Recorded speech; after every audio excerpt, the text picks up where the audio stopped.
जय भीम साथियों, आज आपको ऐसी कहानी से रूबरू कराऊंगा। आज आपको ऐसी सच्ची कहानी से रूबरू कराऊंगा जिसको सुनकर आप ये सोचने पे मजबूर हो जाएंगे कि कैसे हमारे मसीहा ने, हमारे रहबर बाबा साहेब डॉक्टर भीमराव अंबेडकर ने व्यवस्था परिवर्तन की लड़ाई लड़ी होगी। जो कहानी मैं आपके सामने पेश करने जा रहा हूं, ये एकदम सच्ची कहानी है, किसी व्यक्ति के ऊपर बीती हुई कहानी है। ये वो कहानी है कि अगर आपके अंदर दिल होगा तो आप सोचने पे मजबूर हो जाएंगे कि कैसे बाबा साहेब ने वो जातिगत व्यवस्था को बदला होगा, वो जातिगत तंज, वो गुलामी बाबा साहेब ने कैसे छुड़ाई होगी। जरा गौर से सुनिएगा इस कहानी को और ज्यादा से ज्यादा शेयर भी कीजिएगा ताकि सभी लोगों को बाबा साहेब की सच्ची कहानी पता लगने पाए। बाबा साहेब बहुत छोटे थे। एक समय की बात है कि बाबा साहेब की उम्र मात्र 5 साल थी और बाबा साहेब जब 5 साल के थे तो बाबा साहेब की मां भीमाबाई तबीयत बहुत नासाज थी और उस छोटी सी उम्र में बाबा साहेब को उनकी मां छोड़कर चली गई। इस दुनिया से बाबा साहेब को उनकी मां छोड़कर चली गई। मात्र 5 साल की उम्र थी। आप सोचिए कि किसी बच्चे के सर से अगर मां का साया उठ जाए तो क्या वो अच्छे से अपने जीवन को जिएगा? क्या उसे वो प्यार मिल सकता है जो मां प्यार देती है? मात्र 5 साल की उम्र थी साथियों। ध्यान से सुनिएगा जो मैं कहना चाह रहा हूं। 5 साल की उम्र थी। पिता सूबेदार रामजी सकपाल जी, उनके मन में यह बात आई कि अब मेरे बेटे भीमा की उम्र हो चुकी है पढ़ाई की। शिक्षा, जिसको हम बोलते हैं कि शिक्षा जन्म सिद्ध अधिकार है, तो बाबा साहेब के पिता बाबा साहेब को एक स्कूल के अंदर दाखिला करवाने के लिए लेकर पहुंचे। स्कूल के अंदर गए, प्रिंसिपल ऑफिस में पहुंचे तो प्रिंसिपल बाबा साहेब को देखकर बहुत खुश हुआ कि बहुत छोटा सा बच्चा, गोल मटोल सा और दिखने में बहुत सुंदर था। तो प्रिंसिपल बहुत खुश हुआ और उसने फॉर्म निकाला, पर्चा निकाला और बाबा साहेब का दाखिला करने के लिए वो फॉर्म भरने लगा। बाबा साहेब का नाम पूछा, पिता का नाम पूछा, पता पूछा, लेकिन जब पूछा फॉर्म के अंदर वो स्थान आया कि आपकी जाति क्या है, और जब बाबा साहेब के पिता ने बताया कि हम महार जाति से हैं, जब बाबा साहेब के पिता सूबेदार रामजी सकपाल जी ने बताया कि हमारी जाति जो है वो महार है, महार जाति, जिसको एक पुस्तक मनुस्मृति के अंदर शूद्र वर्ण में रखा गया, नीच जात बताया गया, जो आज कॉन्स्टिट्यूशन में हम कहते हैं ना कि शिक्षा जन्म सिद्ध अधिकार है, वो उस समय नहीं था। उस समय सिर्फ जातिगत अधिकार था। बाबा साहेब की उम्र 5 साल थी। बचपन में सर से मां का साया उठ गया। पिता ने पढ़ाने का सोचा, क्योंकि उनके बहुत सपने थे बाबा साहेब को लेकर। पढ़ाने को सोचा तो जब पता लगा प्रिंसिपल को कि वो बच्चा जो बहुत अच्छा दिखने में था लेकिन वो महार जाति से था, उसका ये कसूर है क्योंकि वो नीची जाति से था, ये उसका कसूर है, इसीलिए उसे विद्यालय में दाखिला नहीं मिलेगा, और उसका फॉर्म फाड़कर, फेंक कर और स्कूल के चपरासी को प्रिंसिपल ने आवाज मारकर बुलाया और बाबा साहेब को और उनके पिताजी सूबेदार रामजी सकपाल जी को धक्के मारकर स्कूल से बाहर निकलवा दिया। सिर्फ किस लिए? क्योंकि वो जाति से महार जाति के थे। आप सोचिए, वो छोटा सा बच्चा कोई और नहीं, हमारे रहबर थे, हमारे मसीहा बाबा साहेब डॉक्टर भीमराव अंबेडकर। जरा सोचिए कि उस बच्चे पे क्या बीती होगी। बचपन में सर से मां का साया हट जाता हो, सिर्फ मात्र 5 साल की उम्र में। जाति से महार थे तो नाई बाल भी नहीं काटता। बहुत सारी चीजें झेली बचपन में, जो प्यार मिलना चाहिए था वो प्यार नहीं मिला। सोचिए कि कैसे बाबा साहेब ने व्यवस्था परिवर्तन किया होगा, कैसे बाबा साहेब ने वो जाति जो गुलामी हम पे थोपी गई हजारों साल की, वो गुलामी कैसे काटी होगी। जरा सोचिए। आज हम लोग अपने बच्चों को बहुत अच्छे अच्छे स्कूलों में दाखिला करवाते हैं। बाबा साहेब को स्कूल के अंदर दाखिला नहीं मिला, लेकिन हम जिस स्कूल में जाते हैं तो हमें सबसे पहले फैसिलिटी चाहिए होती है, वरना हम स्कूल में दाखिला नहीं करवाते हैं खुद।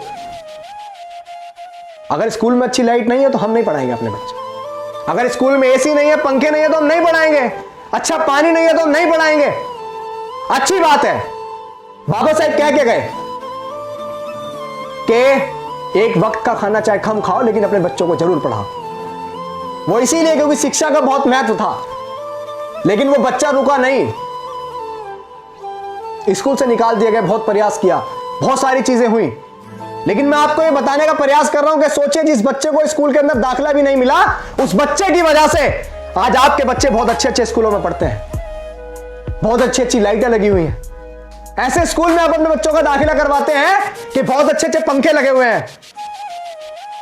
बाबा साहेब को तो दूर से पानी जो है डाला जाता था, लेकिन आपके बच्चे जिस स्कूल में पढ़ते हैं, आप देखते हैं कि हमारे बच्चे को हम एक्वाफिना पिलाएंगे, हमारे बच्चे को हम बिस्लरी पिलाएंगे। अच्छी बात है, बाबा साहेब हमें दे के गए वो सारी चीजें, तो उन अधिकारों का हमें फायदा भी लेना चाहिए। लेकिन हमें भूलना नहीं चाहिए कि कितनी कुर्बानियों से, कितने संघर्षों के बाद ये सारी चीजें हमको मिली। आज हम लोग बड़े बड़े सेठ हो गए। आज हम लोगों को उस व्यक्ति का नाम लेने में शर्म आती है, शर्म आती है। क्यों हम किसी को बताएं कि हमारे मसीहा कौन थे? ये चीजें आपको ऐसे ही नहीं मिली है, बड़ा त्याग, बड़ा बलिदान हुआ है इन चीजों को आप तक पहुंचाने के लिए। आज इस देश में बताया जाता है कि पेट्रोल पंप पे काम करने वाला व्यक्ति इस देश का सबसे अमीर इंसान बना, और बहुत कम पढ़ा लिखा व्यक्ति क्रिकेट का भगवान बना। लेकिन इस चीज को चीख चीख के नहीं बताया जाता कि क्लासरूम के बाहर बैठकर पढ़ाई करने वाला बच्चा, जिसको 5 साल की उम्र में सिर्फ जाति के नाम पर उसे स्कूल से बाहर निकाल दिया गया, वो बच्चा इस देश का संविधान निर्माता बना, ये कभी नहीं पढ़ाया जाता है। क्यों? क्योंकि आज भी जातिगत मानसिकता लोगों के दिमाग में है, और हम जो लड़ाई लड़ रहे हैं वो जाति को खत्म करने की लड़ रहे हैं, इस देश में समानता लाने की लड़ रहे हैं, जो बाबा साहेब हमेशा लड़े। बाबा साहेब इस देश में इक्वालिटी चाहते थे। बाबा साहेब ने बचपन से ही सुख का मुंह भी नहीं देखा। सोचिए ना, जिसके सर से मां का साया उड़ जाता हो बहुत छोटी सी उम्र में, बहुत जल्दी शादी हो गई, लेकिन समाज सेवा का ऐसा जुनून सर पे सवार था, ऐसा जुनून सर पे सवार था, वो चाहते थे कि मेरी आने वाली पीढ़ी को ये सारी चीजें भोगने को ना मिले जो वो भोग रही हैं। जो चीजें उन्होंने सही, वो मेरी आने वाली पीढ़ी ना सही, इसीलिए उन्होंने बहुत संघर्ष किया, बहुत काम किया। विदेश गए, विदेश में पढ़े, अपने लोगों के हक अधिकार के लिए हर जगह आवाज उठाई। लेकिन हमारे लोग आज गर्व से अपने आप को अम्बेडकरवादी कहने में शर्म आती है लोगों को। कभी कभी सोचता हूं कि बाबा साहेब ने इतनी सारी लड़ाइयां क्यों लड़ी, किसके लिए लड़ी? क्योंकि जिनके लिए आज लड़ाइयां लड़ी, वो लोग बाबा साहेब को भूल चुके हैं। वो लोग भूल चुके हैं कि कितनी मुश्किलों से ये कारवां यहां तक पहुंचा, और आज लोग इस कारवां में चलने को तैयार नहीं है। वो भूल चुके हैं कि अगर आज आप लोग काम नहीं करेंगे तो फिर हालात वही होंगे। आपकी आने वाली पीढ़ी को भी सिर्फ जाति के नाम पर, सिर्फ जाति के नाम पर स्कूल से बाहर निकाल दिया जाएगा, नहीं पढ़ने दिया जाएगा। जब बाबा साहेब का बच्चा घर में मरा हुआ पड़ा था, कफन के लिए पैसे भी नहीं थे, मां ने साड़ी का पल्लू फाड़ गड़वाया था। लेकिन आज अगर आपके बच्चे के पेट में हल्का सा दर्द भी होता है तो बड़े बड़े हॉस्पिटल आपको याद आते हैं, और जिसमें आप डोनेशन के नाम पे बहुत सारी फीस पहले से जमा कर देते हैं कि नहीं, मुझे मेरे बच्चे का इलाज सही चाहिए, और बाबा साहेब दे के गए। लेकिन हम लोग भूल चुके हैं उस महान व्यक्ति को, कितनी मुश्किलों से ये कारवां बाबा साहेब ने यहां तक पहुंचाया। बाबा साहेब ने उस समय कुछ किया। मैं बार बार चीख चीख के कहता हूं कि बाबा साहेब ने उस समय कुछ किया, तो इसलिए कि ताकि वो अपने आने वाली पीढ़ी को बहुत अच्छा देख सकें, जो आज हम आप उस सुख को भोग रहे हैं। और याद रखिएगा कि अगर आप नहीं करेंगे तो आपकी आने वाली पीढ़ी जो है जंजीरों में जकड़ी पैदा होगी, गुलाम पैदा होगी। याद रखिएगा, सोचने से नहीं मिलते हैं तमन्नाओं के शहर, कि सोचने से नहीं मिलते हैं तमन्नाओं के शहर, चलना भी पड़ता है साथियों मंजिल को पाने के लिए, मंजिल को पाने के लिए। और बाबा साहेब चले, और 26 नवंबर 1949 को बाबा साहेब ने इस देश को ऐसा संविधान दिया जिसके अंदर सभी को इक्वालिटी, समानता दी, जिसके अंदर सभी को यह लिखा कि शिक्षा हर व्यक्ति का जन्मसिद्ध अधिकार है, उसको कोई रोक नहीं सकता। अगर किसी के पास पढ़ने के लिए पैसे नहीं तो उसे सरकार पढ़ाएगी, अगर किसी के पास खाने को पैसे नहीं तो उसे सरकार खिलाएगी। जाति के नाम पे किसी के साथ भेदभाव नहीं होगा, जाति के नाम पे आपको स्कूल से बाहर नहीं निकाला जाएगा, ये बाबा साहेब दे के गए। लेकिन आज चीजें वही हो रही, लोकतंत्र को खत्म करने का प्रयास किया जा रहा है, अभिव्यक्ति की आजादी को छीनने का प्रयास किया जा रहा है। मैं खुले तौर पे बोल रहा हूं, लेकिन हमारे लोग जिन्होंने दिया उस व्यक्ति को भूल चुके हैं। मैं दोबारा कहूंगा कि सोचने से नहीं मिलते हैं तमन्नाओं के शहर, चलना भी पड़ता है साथियों मंजिल को पाने के लिए, मंजिल को पाने के लिए। सोचेगा मैंने क्या क्या ज्ञान, विचार कीजिएगा इस बात पे, और गहराई से सोचेगा कि क्यों मैं इतना चीख चीख के आप लोगों को बार बार ये बात कहता हूं कि बाबा साहेब की मूवमेंट में चलिए, बाबा साहेब को घर घर तक पहुंचाइए। अरे यार, हम तो वो लोग हैं कि अगर किसी ने इतना सा भी एहसान हमारे ऊपर किया तो हम उसका एहसान जिंदगी भर नहीं भूलते हैं। लेकिन भूल रहे हम क्यों बाबा साहेब को भूल रहे? मत भूलिए। सोचिएगा कि मैंने क्या कहा, इसमें विचार कीजिएगा